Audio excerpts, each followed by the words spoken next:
இந்திய வரலாற்றிலேயே முதன்முறையாக சென்னை தீவுத்திடலில் 48வது சுற்றுலா பொருட்காட்சியில் மரண கிணறு மற்றும் விமானம் தாங்கிய கப்பல் அறிமுகப்படுத்தப்பட்டுள்ளது. விடுமுறை நாட்களில் காலை 10 மணி முதல் இரவு 10 மணி வரை, மற்ற நாட்களில் மாலை 3 மணி முதல் இரவு 10 மணி வரை. மிஸ் பண்ணாதீங்க, அப்புறம் வருத்தப்படுவீங்க. தமிழகத்திற்கான வெள்ள நிவாரணத்தை கேட்கும் இடத்தில் கேட்பதை விட்டுவிட்டு தற்போது மத்திய அரசு நிவாரணம் வழங்கவில்லை என்று முதலமைச்சர் மு.க.ஸ்டாலின் நாள்தோறும் கூறி வருவதாக எடப்பாடி பழனிசாமி விமர்சித்துள்ளார்.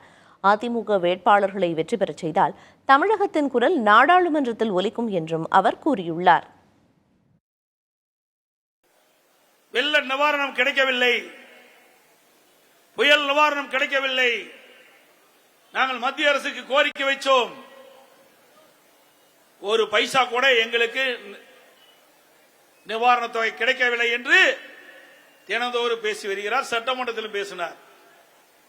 ஏன் உங்க நாடாளுமன்ற இருந்தாங்கல்ல, உங்களுடைய கூட்டணி கட்சி சேர்த்து 38 நாடாளுமன்றத்தில் அங்கம் வச்சாங்கல்ல, நாடாளுமன்றம் நடந்துட்டு இருந்ததுல, இந்த செய்தி நாடாளுமன்றத்தில் தெரிவிக்கப்பட்டு அங்க இருக்கின்ற பிரதமர் சம்பந்தப்பட்ட துறை அமைச்சரிடத்தில் எடுத்து சொல்லி அங்கே போராடி வாதாடி அந்த நாடாளுமன்றம் ஸ்தம்பிக்கின்ற அளவிற்கு, அந்த நாடாளுமன்றம் ஒத்திவைக்கின்ற அளவுக்கு அழுத்தம் கொடுத்திருந்தா உண்மையிலேயே பாராட்டியிருக்கலாம்.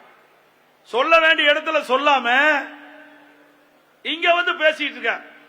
இந்திய வரலாற்றிலேயே முதன்முறையாக சென்னை தீவுத்திடலில் 48வது சுற்றுலா பொருட்காட்சியில் மரண கிணறு மற்றும் விமானம் தாங்கிய கப்பல் அறிமுகப்படுத்தப்பட்டுள்ளது. விடுமுறை நாட்களில் காலை 10 மணி முதல் இரவு 10 மணி வரை, மற்ற நாட்களில் மாலை 3 மணி முதல் இரவு 10 மணி வரை. மிஸ் பண்ணாதீங்க, அப்புறம் வருத்தப்படுவீங்க.